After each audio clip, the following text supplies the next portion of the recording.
Et si je vous disais qu'une simple petite goutte d'huile essentielle peut transformer votre respiration? Que grâce à l'huile essentielle d'eucalyptus radiée, c'est un petit peu comme si vous ouvriez vos poumons directement en plein cœur d'une forêt australienne. Oui, vraiment, cette petite huile essentielle d'eucalyptus radiée, ça va être le souffle de l'hiver. Parce que oui, effectivement, cette huile essentielle, elle va être parfaite pour votre respiration. C'est un petit peu l'huile essentielle anti-nez bouché. Et oui, pourquoi l'Australie? Parce que eucalyptus koala, koala Australie. Donc oui, c'est là que vous allez en trouver le plus, même si maintenant on trouve un petit peu des eucalyptus un peu partout, mais c'est quand même la terre natale. Voilà. Coucou tout le monde, comment ça va bien? Bienvenue sur Phytoasis, c'est Laurent, et aujourd'hui, on va partir à la découverte de ce petit eucalyptus radié qui va vous faire débarquer un petit ventilateur à l'intérieur de vos poumons et de vos bronches, et on va pouvoir lui dire merci, parce que ça fait plaisir. Et voilà, on va voir à quoi elle sert, et vous allez voir qu'elle a beau être très puissante, elle est quand même très douce, très efficace, donc très équilibrée. Mais avant de commencer, on est en janvier. Qui dit janvier dit bonne résolution, et dit qu'il fait froid aussi, et ça caillette un peu. Et quand on prend des bonnes résolutions, on travaille, on trouve des nouvelles compétences, on veut s'éclater avec une bonne santé et donc avec les huiles essentielles. Et donc, on télécharge le petit e-book qui est juste en dessous dans les descriptions pour pouvoir avancer, faire les choses correctement et aller plus loin si le cœur vous en dit. Parce que c'est quand même intéressant de travailler avec les huiles essentielles de façon efficace, scientifique et médicale. Et ça fait plaisir. Maintenant, c'est parti, allons voir de quoi est capable cette huile essentielle d'eucalyptus radiée. Bon, alors c'est vrai, on est en plein dedans, en plein mois de janvier, période des rhumes, des sinusites, des nez bouchés, des toux sèches, la grippe qui s'y met, la gastro qui devrait pas trop tarder. Donc oui, c'est une belle période. Donc ça fait de l'eucalyptus radié une petite huile essentielle incontournable, très sympathique et qu'il ne faudra pas confondre avec l'eucalyptus globulus. Des eucalyptus, il y en a plein, elles font plein de choses. Elles peuvent se ressembler, mais elles sont toutes différentes, elles ont des petites spécificités, et donc faut pas faire de petites boulettes, Surtout avec des huiles essentielles, ça on fait pas des boulettes. Les boulettes c'est le mal. Donc pas de boulettes, on fait de la belle aromathérapie. Et donc qu'est-ce qu'on va avoir comme capacité avec l'eucalyptus radié? L'eucalyptus radiata en latin. C'est une huile essentielle qui est particulièrement antivirale, une bonne antibactérienne. Elle est aussi immunostimulante. Elle est expectorante et mucolytique. Donc tout ça, ça va être juste exactement ce qu'on va rechercher pendant les pathologies hivernales, mais pas que, de façon générale pendant les pathologies ORL, parce que la plupart du temps elles sont virales et qu'elles vont toutes provoquer de l'inflammation, production de mucosité qu'il va falloir évacuer, il va falloir tousser pour pouvoir les évacuer, et pour que ce soit plus facile, l'activité expectorante d'une part et mucolytique de l'autre vont grandement nous aider. Maintenant, à quoi faire attention avec cette huile essentielle? Alors, comme je vous le disais, malgré tout, c'est quand même une huile essentielle qui est assez facile d'utilisation, d'emploi et d'un point de vue sécurité. Vous allez pouvoir l'utiliser en inhalation, qu'elle soit sèche ou humide, tout simplement par exemple une goutte sur un mouchoir et vous respirez 3-4 fois, vous prenez des grandes inspirations et vous allez sentir ce qu'on appelle une bronchodilatation, donc l'ouverture des bronches, ce côté très frais et vraiment, ce que je disais, une ouverture, une amplitude, une respiration qui se fait de façon plus efficace, une oxygénation de bien meilleure qualité.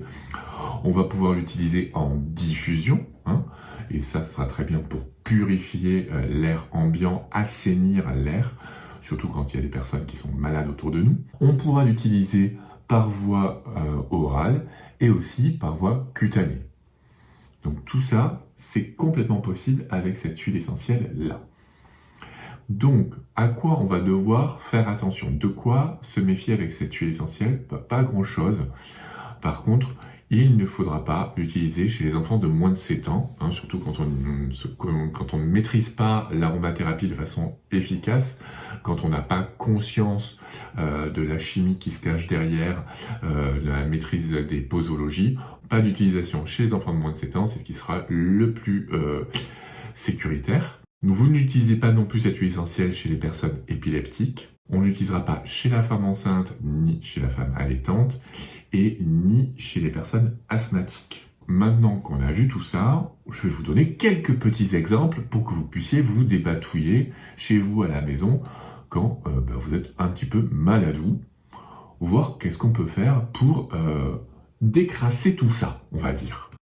Donc, tout simplement en diffusion, parce que ça c'est vraiment de la prévention, et c'est intéressant aussi de faire de la prévention, hein. Si on peut éviter de tomber malade, c'est quand même mieux. Donc, vous allez juste mettre dans votre brumisateur de l'eucalyptus radié, 10 gouttes, 5 gouttes d'essence de citron et 5 gouttes de pin sylvestre. Donc tout ça, ça va permettre d'avoir une odeur verte, fraîche, énergisante. C'est vraiment, ça sent assez bon, ça fait vraiment du bien, tout en ayant une activité antiseptique atmosphérique qui sera forcément très utile pendant cette période-là. Vous ne diffusez que 3 fois par jour pendant 10 à 15 minutes à chaque fois. Vous n'oubliez pas d'aérer, c'est toujours important. Et pour ceux qui me demandent très souvent dans les questions, pour ce qui est des animaux, effectivement, ils ont une sensibilité aux huiles essentielles qui est différente de la nôtre, d'accord? Parce qu'ils ne vont pas métaboliser, c'est-à-dire, on va dire, utiliser, puis dégrader et ensuite évacuer les huiles essentielles de la même façon que nous. Ils ont un système, notamment hépatique, qui est différent, donc ils ont des tolérances différentes. Pour ce qui est de la voie respiratoire, ils ont là aussi un nez qui est bien plus sensible que le nôtre et qui va détecter des concentrations bien plus faibles que les nôtres. Donc oui, vous pouvez diffuser en leur présence, mais toujours laisser les portes ouvertes pour qu'ils puissent partir si jamais l'odeur les dérange.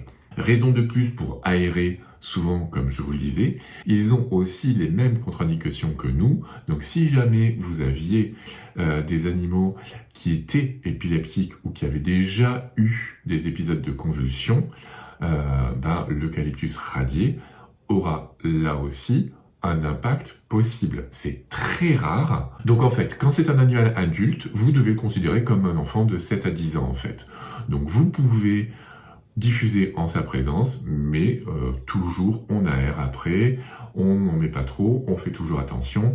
Si c'est un animal qui est prédisposé à des problèmes, vous faites très attention encore plus.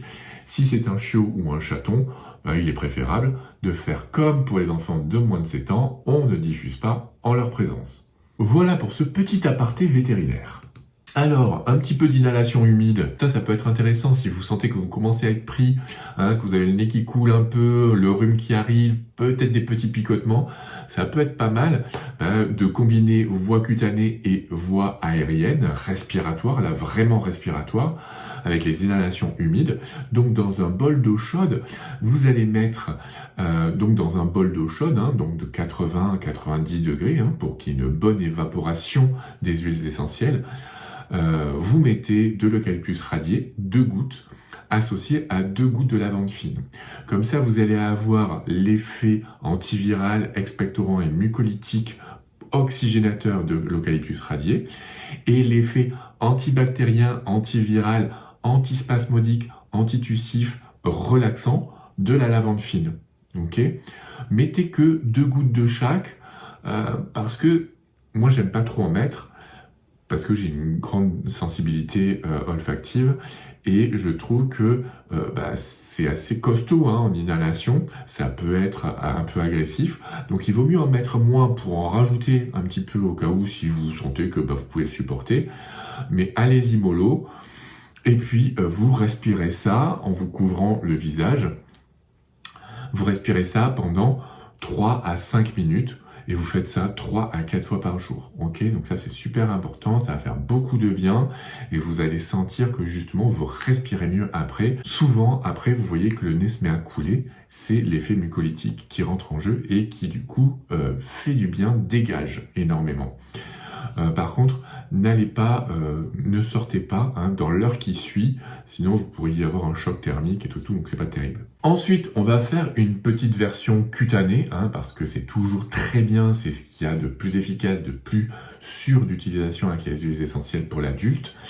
Dans votre flacon de 10 ml, vous allez mettre 15 gouttes d'eucalyptus radié, 15 gouttes de tea tree, 10 gouttes de pin sylvestre. Là encore, on va combiner l'effet de ces différentes huiles essentielles pour avoir une puissante action antivirale, antibactérienne, un petit peu anti-inflammatoire. Donc ça, c'est vraiment quand vous avez une bonne bronchite, vous pouvez en mettre sur le thorax, sur le cou, voire dans le dos, ce que vous préférez. 20 gouttes à chaque fois, 3 fois par jour, pendant 5 jours. Donc voilà, là vous avez plusieurs possibilités, plusieurs exemples d'utilisation de cette huile essentielle d'eucalyptus radié. Comme je vous le disais, attention à ne pas le confondre avec l'eucalyptus globulus, qui est une huile essentielle super efficace, mais plutôt pour l'adulte et qui est, on va dire, un peu plus stricte d'utilisation, plus costaud. Donc si vous êtes sujet aux problèmes ORL, aux bronchites, au nez bouché, surtout en cette période, franchement, de l'avoir dans votre trousse d'aromathérapie, vous m'en direz des nouvelles, je pense que c'est intéressant. D'ailleurs, dites-le moi dans les commentaires, si vous l'utilisez, si vous y avez souvent recours, dans quel cas vous l'utilisez, si ça vous a fait du bien, si c'est une huile essentielle que vous aimez, que vous n'aimez pas. Voilà, tout ça, c'est toujours intéressant de partager ces petites expériences-là, parce que voilà, voir qu'est-ce qui a été, qu'est-ce qui n'a pas été, c'est intéressant. Après, c'est toujours individu dépendant, tout ça. Mais le partage est toujours très intéressant. Donc, voilà. Un petit coup de ventilo, même en hiver, ça fait du bien. Les poumons vous diront merci. J'espère que cette petite vidéo vous a plu. Moi, je vous dis à très bientôt. Et d'ici là, portez-vous bien.